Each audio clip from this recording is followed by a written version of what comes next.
en train de tailler méticuleusement une statue de Bouddha en cuivre. Roman Gangtse, 20 ans, de la préfecture de Nakshu, s'est mis à cet artisanat séculaire il y a 3 ans, dans cette école d'apprentissage à Lhasa.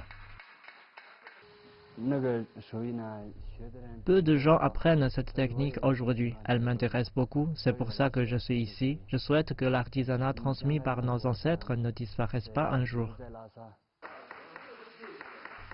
L'école a été nommée d'après l'organisation officielle qui a rassemblé les meilleurs artisans dans l'ancien Tibet, Choel Duphel ou Sutwepai en mandarin. Elle propose des formations dans divers artisanats traditionnels, comme la peinture tanka, la gravure sur bois et la fabrication de l'encens tibétain.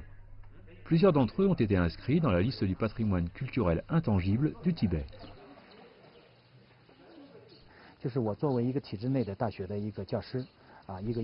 Nous voulons combiner l'enseignement académique universitaire avec l'apprentissage d'artisanat traditionnel dans des ateliers afin de former les élèves et d'en faire des artisans de haut vol ou même des artistes. Je pense que c'est un bon moyen de protéger les cultures ethniques. La plupart des élèves sont de jeunes bergers issus de familles pauvres ou des handicapés. Ici, ils n'ont pas d'argent à verser. À la place, ils peuvent se voir récompensés quand leurs œuvres seront mises en vente sur le marché. Ces dernières années, des centaines d'élèves sont sortis diplômés et ont débuté leur nouvelle carrière. Tous les héritages culturels font face au même dilemme. Comment maintenir leur vitalité à l'époque moderne? Donc, tout en préservant l'artisanat traditionnel, l'innovation pourrait être la meilleure voie pour s'en sortir. Et voici ce que l'établissement, qui est aussi une entreprise sociale, est en train d'explorer.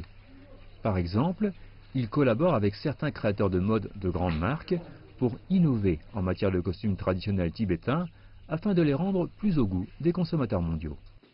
Quelle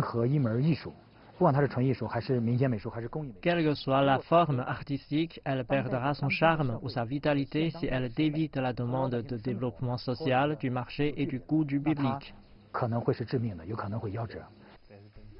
Comme beaucoup d'élèves ici, Gangtse nourrit lui aussi son propre rêve. J'espère que je pourrai ouvrir mon propre studio à l'avenir et enseigner l'artisanat à d'autres gens. Encouragé par son influence sociale positive et ses perspectives économiques, l'établissement envisage de s'agrandir. Les autorités locales disent que c'est une bonne initiative pour protéger les traditions tibétaines, mais appellent encore aux efforts des particuliers et des entreprises.